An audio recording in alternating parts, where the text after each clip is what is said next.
7 মাসে এসে তার সাথে ভালো কাজ করছে। সারা বিশ্বের দরবারে এই দেশটাকে তুলে ধরছে যে বাংলাদেশ বলতে একটা দেশ আছে। এই যে ইন্টারনেট, এই বিগত সরকার 16 বছর ছিল, এই 16 বছর যা করছে উনি 8 মাসে তার সাথে বেশি করছে। ইন্টারনেট করছে, এই ইন্টারনেট আমরা ইন্টারনেট যে চালাই। এই যুবক, বাবা তুই উঠিস না? আচ্ছা ঠিক আছে, না না জ্ঞান আছে, দৌড়ছে শিখবে।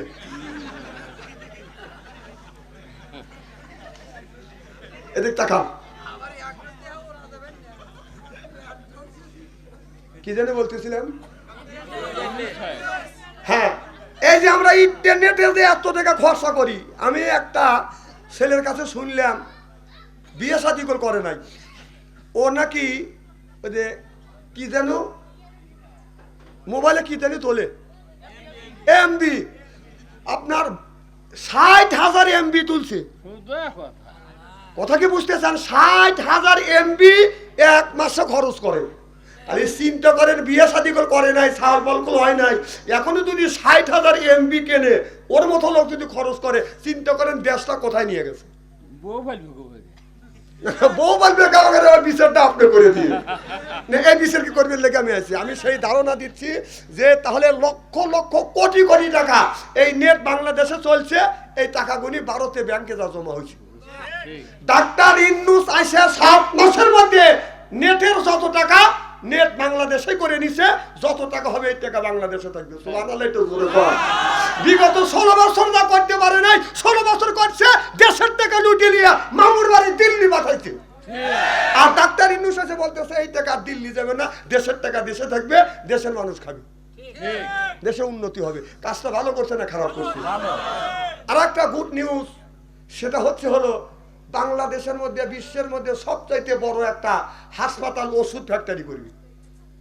250 প্রকারের ওষুধ তৈরি করবে, উন্নত মানের ওষুধ তৈরি করবে, স্বল্প দামে বিক্রি করবে।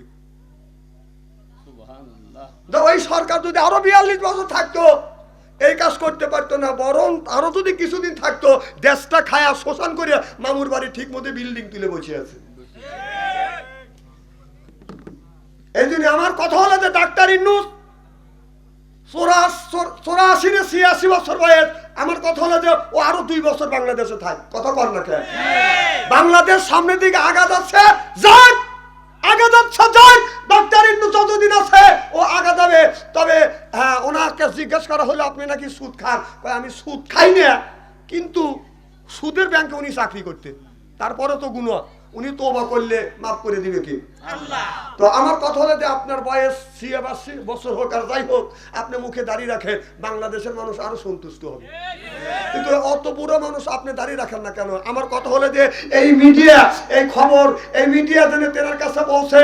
আমাদের বাংলাদেশের পক্ষ থেকে আমি ডাক্তার ইউনূসের কাছে দাবি করি, আল্লাহ আপনাকে অনেক বয়স্ক বানাইছে, অনেক হায়াত দিয়েছে, বাংলাদেশের অনেক উপকারমূলক কাজ করতেছেন। আপনার কাছে আমার অনুরোধ, আপনি মুখে দাঁড়িয়ে রাখেন।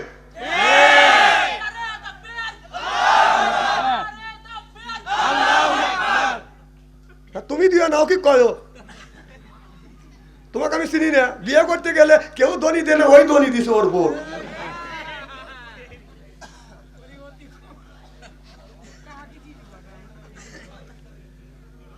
মারহাবা কর আমার ভাইরা, আমার মুসলমান ভাইরা, আল্লাহর হাবিবের প্রেমমাত্রা ভালো করে লক্ষ্য করে শুনুন, আমলে নিয়তে বাদান শুনতে হবে। তাহলে কোনোদিন ওই ধরনের কাজ বাদান করা যাবে না, অন্যায় করা যাবে না।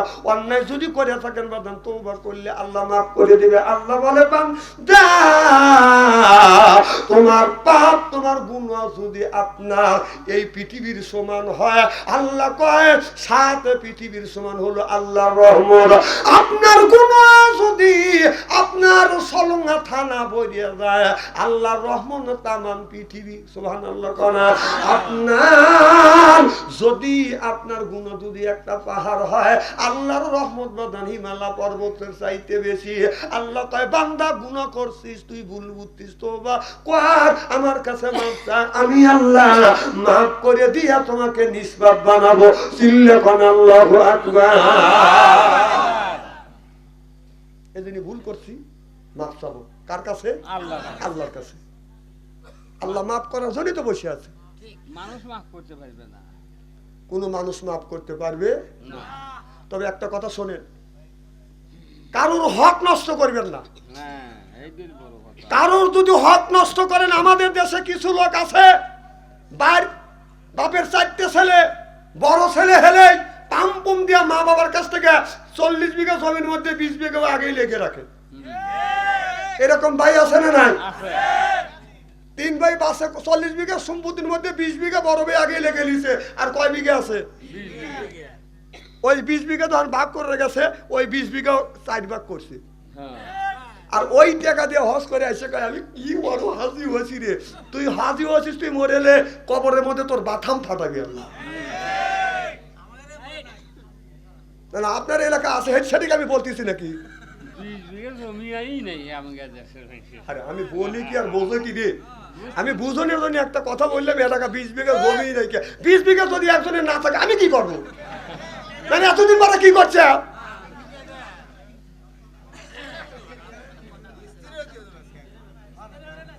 খুব খারাপ লাগতেছে নাকি? মারহাবা একটু জোরে কর। আমার ভাইরা, আমার মুসলমান ভাইরা, আল্লাহর হাবিবের উম্মতেরা, হযরত আবু হুরায়রা রাদিয়াল্লাহু তাআলা আনহু বাদান আপনার নবীর দরবারে বাদান আসেন, নবীর দরবারে আসেন বাদান, যাইতে বাদান দেরি হয়েছে। আবু হুরায়রা আবু হুরায়রার জন্য অপেক্ষা করে বলে, বেটা আবু হুরায়রা তুমি কই গিয়েছিলে? আবু হুরায়রা বলে, মা আমি গিয়েছিলাম আমার বিশ্ব নবীর দরবারে। বলে যে মুহাম্মদ সাল্লাল্লাহু আলাইহি সাল্লামের দরবারে তুমি গিয়েছিলে, যে মুহাম্মদ বাপ দাদা ধর্মের মুখে চুন কালি মারে নতুন ধর্ম পেশ করে যাচ্ছে, সেই মুহাম্মাদের দরবারে তুমি গেলা। এ বেটা ওই জায়গা যাস না। আবু হুরায়রা বলে, মা বারবার যদি নিষেধ করো তারপর আমি যাওয়া বন্ধ দিব না। এবার আবু হুরায়রার মা হযরত আবু হুরায়রাকে বাদান এমন আঘাত করলেন, এমন মারা মারলেন, আর বলে, আবু হুরায়রা আমার বাড়ির বাদ কিন্তু তোমার জন্য বন্ধু, মুহাম্মাদের দরবারে তুমি যাবা না। আবু হুরায়রা মারি খাইয়া পরের দিন আমার বিশ্ব নবীর দরবারে যা বলে, ইয়া রাসূলুল্লাহ, ইয়া হাবিবাল্লাহ, আমার মা আমাকে মারছে। আমার নবী বলছে, আবু হুরায়রা তোমার মা মারছে, তাতে আমার ইন্টারফিয়ার করার কোনো কিছু নাই। তোমার মা মারছে, তাতে আমার কিছু করণীয় নাই, কিছু বলার নাই। এবার আবু হুরায়রা বলে, ও গো মা, ও গো ইয়া রাসূলুল্লাহ, ইয়া হাবিবাল্লাহ, সেটা বলতেছি না, মা মারছে তাতে দুঃখ নাই। আমি আপনার কাছে দরখাস্ত করি গো নবীজি, আমার বিশ্বাস আপনি যদি আমার মায়ের হেদায়েতের জন্য দোয়া করেন, আমার আল্লাহ আমার আমাকে হেদায়েত করবে। হুজুর আপনি একটু হাত তুলে আমার মায়ের জন্য দোয়া করুন, আমার আমাকে আল্লাহ হেদায়েত নসিব করবে। আমার নবী সঙ্গে সঙ্গে হাত তুলে বলে, আল্লাহুম্মা ইহদিনা আবু হুরায়রা। এই বলে দোয়া করতেছে, আল্লাহ আবু হুরায়রাকে তুমি হেদায়েত নসিব করিও। নবী দোয়া শুরু করছে। আবু হুরায়রা যখন দৌড় দিছে, নবীর সাহাবীরা জামা টান দিয়ে দৌড়ছে, হাত ধরে ধরে, আবু হুরায়রা তুমি কই যাও? আবু হুরায়রা বলে, জামা ছাড়িয়ে দাও, হাত ছাড়িয়ে দাও, আমি তাড়াতাড়ি বাড়ি যাব, কারণ আমার নবী আমার মায়ের হেদায়েতের জন্য দোয়া করতেছে। আমি দেখতে চাই আমি আগে বাড়ি পৌঁছি না, আমার নবীর দোয়া বাড়ি পৌঁছিছে। সাহাবীরা ছেড়ে দিছে। আবু হুরায়রা দৌড়াতে দৌড়াতে দৌড়াতে দৌড়াতে বাড়ির গেছে, যায়া দেখে মা সুন্দর পাক পোশাক পরে আছে। যা বলে, মা তুমি সুন্দর পোশাক পরছো। টাকা দেখে মা গোসল দিছে, চুল থেকে বাদান পানি পড়তেছে, সুন্দর পোশাক পরছে। আর মা বলতেছে, বেটা আবু হুরায়রা আমি তোমার জন্য কতক্ষণ ধরে অপেক্ষা করতেছি গোসল দিয়া, এরপরে সুন্দর পোশাক পরিয়া অপেক্ষা করতেছি তোমার জন্য। বলে, কিসের জন্য? বলে, বেটা আবু হুরায়রা নিয়ে যা আমার বিশ্ব নবীর দরবারে। সিল্লাকান আল্লাহু আকবার। মাইয়াদি আল্লাহু ফালা মুদিল্লা লাহু ওয়া মাইয়াদিলহু ফালা হাদিয়া লাহু। আল্লাহ তারে হেদায়েত করে, মানুষ তারে গোমরা বানাতে পারে না। আল্লাহ তারে গোমরা বানায়। আমার মতো মৌলবীকে বাইতে খাওয়াইলে হেদায়েত নসিব হবে না। হেদায়েতের মালিক কে? তাহলে হেদায়েত চাইতে হবে কার কাছে? আর হেদায়েত আমরা আল্লাহর কাছে চাই না, বেটা আল্লাহর কাছে চাই না, আমরা বেটা চাই পীরের দরবারে, হুজুর আমাকে একটা বেটা দেন। আর একজন বলে হুজুর আমাকে একটা মেয়ে দেন। আপনার ছেলে মেয়ে দেওয়ার মালিক কে? দুনিয়া যত গুণী নবী রাসূল আছে, প্রত্যেকটা নবী রাসূল ছেলে সন্তানের দরকার হলে আল্লাহর কাছে ছেলে চাইছে। আর আমাদের দেশের মানুষেরা আল্লাহর কাছে চায় না। আমাদের মানুষেরা যা আপনার পীর সাহেবের কাছে, বাবার কাছে, মাজারের কাছে যায়, একটা বেটা দে রে বাবা, দে রে বাবা, মিনতি তোমার দরবারে, বাবার দরবারে গেলে পারে বাবা আত্মা বাইরা তারে দিবে। কথা কয় না রে? আসলে কি দেওয়ার মালিক কি বাবা না আল্লাহ? আমার কথা হলো তোর বাবা কিছু দিবে না, তোর বাবার কাছে কিছু নাই, তোর বাবার কাছে কিছু নাই, যা কিছু আছে কার কাছে? ছেলে যদি থাকে আল্লাহর কাছে ছেলে আছে, আল্লাহর কাছে তুমি ছেলে চাও। হযরত ইব্রাহিম আলাইহিস সালাম আল্লাহর কাছে বলে রব্বি হাবলি মিনাস সলিহিন, আল্লাহ একটা নেক বেটা দান করো। আল্লাহ বললেন বন্ধু তুমি নেক বেটা চাইলে, আল্লাহ জবাব দিলেন ফাবাসারনাহু বিগুলামিন হালিম। আল্লাহ বললেন বন্ধুরে বিগুলামিন, আমি আল্লাহ একটা গোলাম দান করব। ইব্রাহিম আলাইহিস সালাম আল্লাহর কাছে বলল রব্বি হাবলি মিনাস সলিহিন, আল্লাহ একটা নেক বেটা দান করো। আল্লাহ তারে নেক বেটা দান করছে ইসমাঈল আলাইহিস সালাম। আমরা যেগুনি জন্ম দিছি এটা বেটা না ঠেটা শয়তানের বেটা, রাস্তা দিয়ে যায় বাদান বাজাইলে এটা বেটা, কিয়ামতের দিন খাবে দাতা বেটা। আহলা তো কম ফিতনা তো বেটা বিটি হচ্ছে বাদান পরীক্ষার বস্তু। এই বেটা বিটির কারণে মা বাবা নামাজ পড়ে রোজা রেখে হজ করবার পরেও মা বাবা ওই ছেলে মেয়ের কারণে দোজখে যাবে। নাউজুবিল্লাহ। যদি বলে হুজুর কেন যাবে, আমাদের ছেলের হাতে উঠে গেছে বাদান, বাটাম থেকে উঠে গেছে বাদান টাচফোন। যে যুবক যুবতীর কাছে আছে বাদান টাচফোন, ভালো থাকে না ওদের মন। আর যারা করছে বাদান প্রেম, ভালো নাই তাদের মাথার বেরেন। প্রেম করে খাইছে ছাকা, নাম হলো আখি, খাইছে ছাকা হয়ে গেছে বাঁকা। রাত করে খায় বাদান গাঁজা, এরপরে যে খায় গাঁজা আল্লাহ দিবে সাজা, যে খাবে মাথা রাবে জান্নাতের পথ, যে খাবে গুল ওই লোকটা করে বাদান ভুল, যে খাবে সিগারেট টান নাই বাদান মুখের বেরেক, আর যে খায় বিড়ি তার মানে ধরিবে কিরি। বিড়ি যারা খায় তাদের হাত দিয়ে গন্ধ, মুখ দিয়ে গন্ধ, দাড়ি দিয়ে গন্ধ, টুপি দিয়ে গন্ধ, জামা দিয়ে গন্ধ, লেপ দিয়ে গন্ধ, বালি দিয়ে গন্ধ। আমার হয় সন্দেহ ওর বউ থাকে কেমনে রে আল্লাহ রে, জনগণ ঠিক কিনে। টাটকা বিড়ি খায়া বোর মুখের কাছে মুখ লে, তখন বউ খালি মুখ ঘুরায়।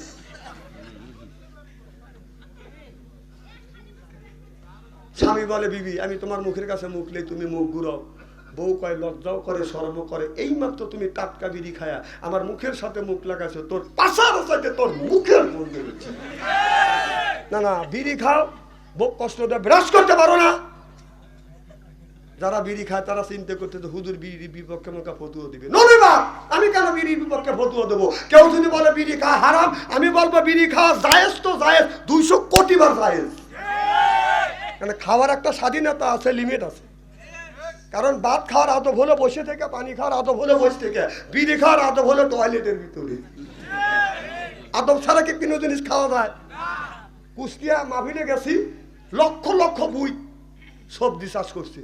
কম এত সবজি বাংলাদেশ না ঠান্ডা করে ফিরবে, হুজুর এটা সবজি নেই। কম কি এটা তামাক গাছ। কম তামাক গাছ বেড়াও তো দেয় নাই, গরু বরকি খাবে না। কানা হুজুর এটা গরু খায় না, বকরিও খায় না, ছাগলও খায় না। কম খায় কারা? কার মানুষ খায়। কম কোথায় খায়? হুজুর টয়লেটের ভিতরে খায়। হ্যাঁ আমি নিজে দেখছি রমজান মাস না সর পারে দিবে, সেটাকে আমি বলে দেবো নাকি? মহা যন্ত্রণা করে গেলাম না আমি। এইটা তাহলে তাদের দেখে চিন্তা করা লাগবে যে মানুষ আসতেছে তারা বসতে পারতেছে না, জায়গা পাচ্ছে না, চলে যাচ্ছে, তাহলে সোফাটা আমি বেঁধে দেবো আর আমি বলবো ভাই মহা যন্ত্রণা করে গেছি আমি। হ্যাঁ ওই পিছনে তো পারিয়ে দেন, পিছনে তো জায়গা আছে।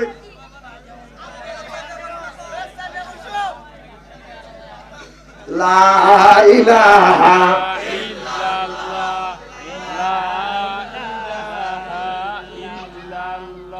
হয় না লা ইলাহা এই কালে মার বান্ধবেলা আকাশে লাগে গে মরণ বেলা এই কালে মার রৌশনীতে কবর হবে তোমার উজালা লা ইলাহা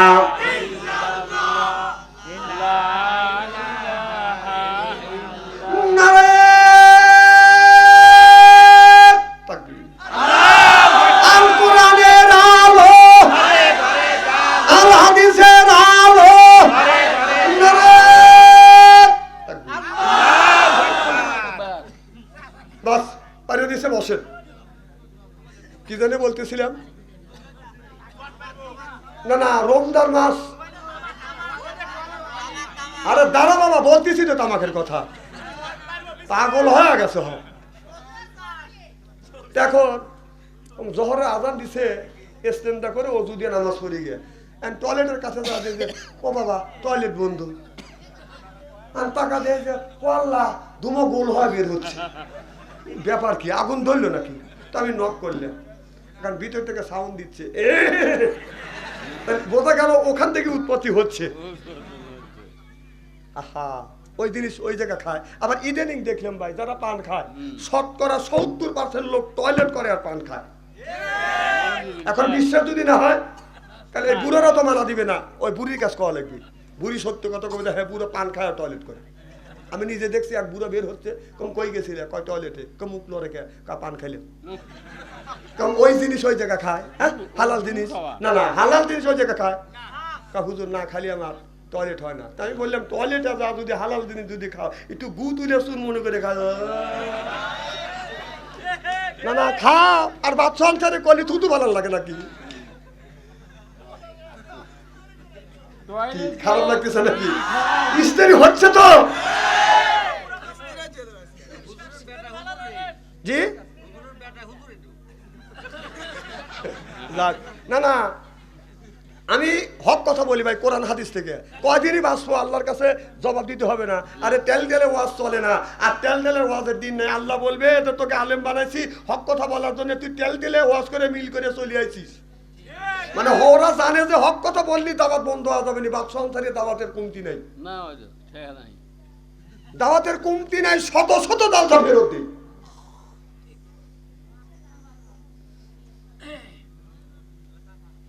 আরে ভাই দুনিয়া কয়দিন হক কথা যদি বলতে না পারি তাহলে ওয়াজ করে লাভটা কি আমার কথা হলো তুমি তো হক কথা বলতে না পারো ও মাওলানা সাহেব তুমি ওয়াজ করার জন্য আপনার বাড়িঘর ছেড়ে দিয়ে দেশ বিদেশে আসা লাগবে না তুমি বাড়ির বসে ওর সাথে রান্নায় সহযোগিতা করো এর সাথে সব বেশি বেগে যেরকম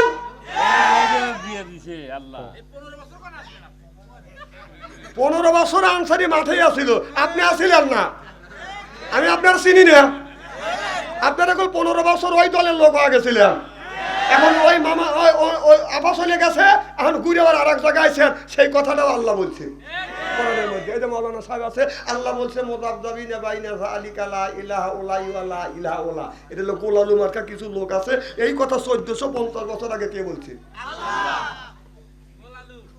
আরে দাঁড়াও ওয়াজ তো তুলে দিচ্ছে তোমার ওয়াজও করবো রে আমার ভাইরা আমার বিগত যখন সরকার ছিল সব এলাকার মানুষ আওয়ামী লীগ হয়েছিল এখন দূরবীন দিয়ে আওয়ামী লীগ খুঁজে পাওয়া যায় না এখন সব বিএনপি জামাত হয়ে গেছে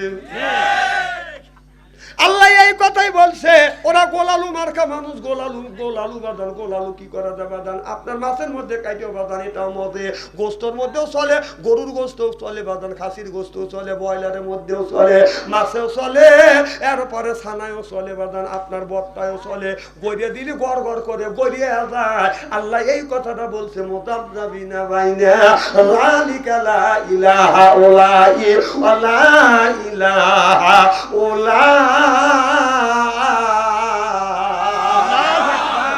কথা কার কোথায় যাবেন এই যে গোলালুর মতো তো গড়াগড়ি করতেছেন সে কথা আল্লাহ আগেই বলছে 14 বছর আগেই বলে দিয়েছে 1450 বছর আগে সুবহানাল্লাহ তো জোরে কর 15 বছর হয়ে গেল আহা কোন বক্তব্য তুলে দিবেন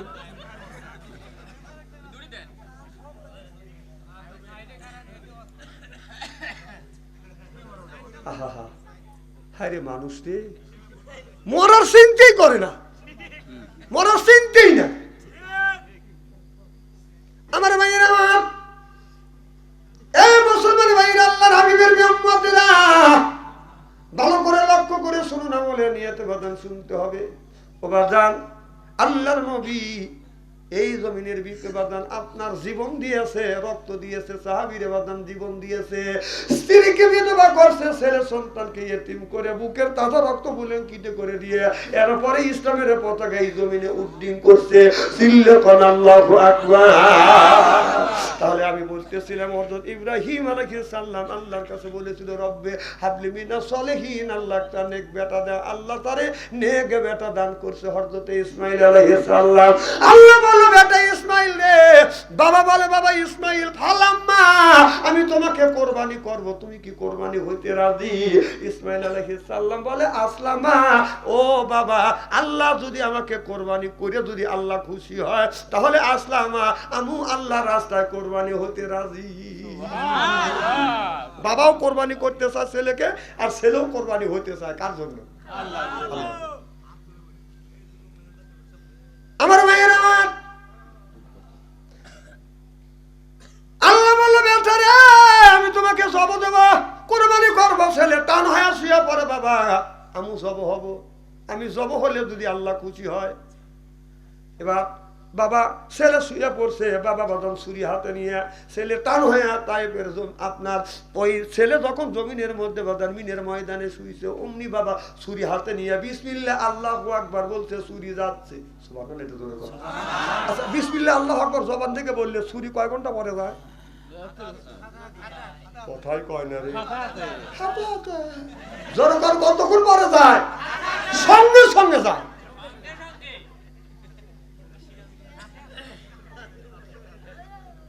আল্লাহ ডাকতে বলে, রে ইব্রাহিম, ছায়া দেখ, দেখ আমার বন্ধু ইব্রাহিম আলাইহিস সালাম নিজের কলিজার টুকরা একমাত্র সন্তানকে জমিনে শোয়াইছে, কোরবানি করবে। ছুরি চলছে, আমি আল্লাহ চাই না, আমি আল্লাহ অন্তরের টুক বুঝি, বাহিরের টুক বুঝি না। আল্লাহ ইন্নাল্লাহ আলিমুম বিজাতিস সুদূর, সব মানুষের মনের খবর কে জানে? আল্লাহ জানার পরে বলে, বন্ধুরে, যখন নিজের সন্তানকে বাদান জমিনে শোয়াইছে, চুরি চলে যাচ্ছে, আল্লাহ কয়, তাড়াতাড়ি যা জিবরাইল, তাড়াতাড়ি যা, তাড়াতাড়ি যা, জান্নাত থেকে একটা দুম বলে আর একটা লোহার টুকরা নিয়ে ইসমাঈল আলাইহিস সালামের টুকরির নিচে ধর, আর ইব্রাহিম নবীর ছুরি দেয় আপনার যেন গলায় না পড়ে, এই ছুরিটা যায় যেন লোহার টুকরোর উপরে পড়ে। সুবহানাল্লাহ। জিবরাইল আলাইহিস সালাম বলে, আল্লাহ আমি রইলাম 7 আসমানের উপরে বড়র গাছের নিচে, আর ইব্রাহিম আলাইহিস সালাম তার সন্তানকে আপনার জমিনের মধ্যে শোয়াইছে, মিনের ময়দানে শোয়াইয়া বিসমিল্লাহ আল্লাহু আকবার জবান থেকে উচ্চারণ হয়ে গেছে, আর ছুরিটা যাচ্ছে। আল্লাহ, এত তাড়াতাড়ি আমি কেমন করে যাব 7 আসমানের উপরে? আল্লাহু আকবার। আল্লাহ কয়, যাইতেই হবে। জিবরাইল আলাইহিস সালাম বললেন, আল্লাহ তাকে 600টা নূরের পাখা দিয়েছে, এক পাখা দিয়ে এইরকম করে যদি টান দেয় 1000 বছরের রাস্তা অতিক্রম করে।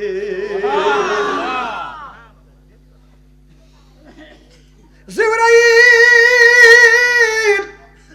তার পাখা দিয়া 600টা পাখা দিয়ে একটা টান মারছে, জিবরাইল আলাইহিস সালামের প্রত্যেকটা পশম থেকে বাদান ঘাম ঝরছে, এমন টান মারছে, আসে দেখে ছুরি যায় নাই, তার আগেই লোহার টুকরা নিয়ে এসে হাজির হয়ে গেছে। তাহলে চিন্তা করার কত জোরে আসছে, ধরছে, থুতিয়ে নিছে, ছুরি পড়ছে, গ্যাস লাগতেছে। যখন আমরা গরুর গলায় ছুরি চালাই প্রথম দেখুন ভাই দেই ফ্যাস, তখন কয় খ্যাস, খালি পশম কাটে, কথা বলবে না রে। 2 নম্বর এবার যখন দেয় ফ্যাস, তখন কয় ক্যাস, এর মানে চামড়া কাটছে, কথা বলবে না। 3 নম্বর বার ঠাসি মারছে, এবার কয় শেষ। সুবহানাল্লাহ, একটু জোরে কর। এর মানে কি? কাটিয়ে গেছে, জব হয়ে গেছে। আলহামদুলিল্লাহ। ইসমাঈল আলাইহিস সালামকে থাবা দিয়ে তুলছে, তুম্বা মারে দিছে, ইব্রাহিম আলাইহিস সালাম ঠাসি মারছে বাদান আপনার গলায় লাগছে, ছুরি দাবিয়ে গেছে, রক্ত হাতে পড়ে গেছে, গরম রক্ত হাতে। ইব্রাহিম আলাইহিস সালাম চক্ষু বন্ধ করিয়া আকাশের দিকে তাকাইয়া বলে, আল্লাহ আমার সন্তানকে জবাই করছে, এই কোরবানি কি তুমি কবুল করছো? আল্লাহ বলে, বন্ধু চোখ হলো, তোমার কোরবানি কবুল করছি। চোখ খুলে দেখে পাশে ছেলে দাঁড়া আছে, দুম্ব কোরবানি হয়ে গেছে। আবার ছেলেকে ধরে কোরবানি করতেছ। আল্লাহ কয়, বন্ধু রে আর তোমার ছেলেকে কোরবানি করা লাগবে না, আমি আল্লাহ বাইরের টুক দেখি না, অন্তরের টুক দেখি। আমি আল্লাহ আমাকে খুশি করবার জন্য নিজের সন্তানকে শোয়াইছো, ছুরি চালাইছো। আমি আল্লাহ চাই না বাবার হাতে ছেলে জবই হোক। তাই যদি হয়তো মানুষ জব যদি বাদন ফরজ হইতো, বাবার 4টে ছেলে থাকলে মা বাবা পরামর্শ করে বলতো, বড় ছেলেকে এই বছর, মেজো ছেলেকে ওই বছর, 2-3 নাম্বার ছেলেকে আপনার ওই বছর, 4 নাম্বার ছেলেকে ওই বছর। এখন আপনার বাপ মা যখন ছেলেদের কোরবানি করতে চাইতো, 4 ছেলে পরামর্শ করে কয়, বুড়ো বুড়ি কাকে কোরবানি কর। একটা বুড়ো থাকতো না। বুড়ারা আল্লাহ বাঁচাইছে, আল্লাহু আকবার কর। মানুষ কোরবানি যদি ফরজ হয়ে যাইতো, যদি অতি হয়ে যাইতো, একটা বুড়ো বেঁচে থাকতে না। অত ছেলে ভালো না, আগে বুড়া বুড়ি কাকে দিত।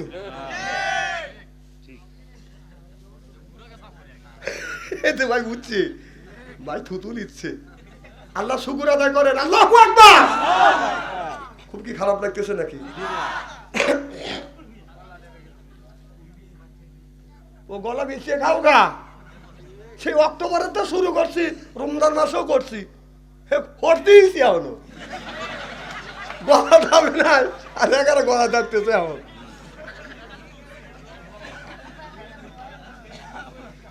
খুব কি খারাপ লাগতেছে নাকি? আরে ভাই কিছু কষ্ট করে শোনেন, আর জীবনে আমার কাঁদেন না, আমি আসবো না। না আসলে আমার কি হবে?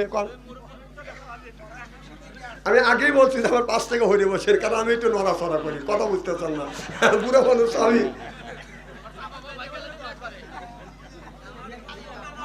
বাবা খুব কি খারাপ লাগতেছে নাকি? মার হবার জোরে কর। আমার ভাইরা আমার, তাহলে আল্লাহর কাছে ছেলে চাইছে, নেককার সন্তান চাইছে, নেক সন্তান পাইছে। আর আমাদের ছেলেদের কাছে বাজান দিচ্ছে টাচ ফোন, কথা বুঝতেছে না। এই ছেলেরা বাজানো মোবাইল পায় খালি প্রেম করবার জন্য, বাজান খালি গোররে। এরপরে বাজান প্রেমা বাজান করতে পারে না। এখন তো প্রেম করা হয়ে গেছে বাজান সহজ। আপনার ঢোকে বাজান ফেসবুকে, বাজান ফেসবুকের ভিতরে পরিচয় হয়, ফেসবুকে কথা হয় বাজান মোবাইলে। এরপরে যারা করে প্রেম খালি খেলে, 2 জন খালি খেলে বাদান গেম দেখা করবার জন্য। যায় তুমি পার্কে, যায় তখন পার্কে যা দেখে আল্লাহ এ কি। এবার যুবকটা দেখে ভাইয়াটার দিকে বাদান চায় আছে, টাকা দেখে, দেখিয়ে বাদান মাথা হইছে গোল। এবার যুবকটা বলে, ও যুবতী কাপড় চুপুর যা কিছু আছে সব কিছু গোল। পরে বাদান না পেটে হয় বাচ্চা। আমি হিসাব করে দেখলাম ওই 2 জন হলো বাদান শয়তানের বাচ্চা।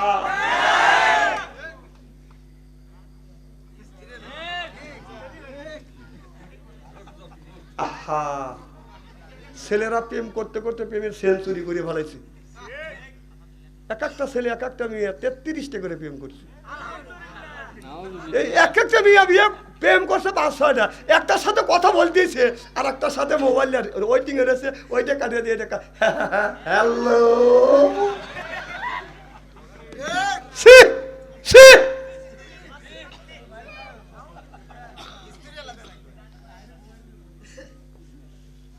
ওখানে বাদ দাও, ওরকম যৌবন আমাদেরও তো এক সময় ছিল।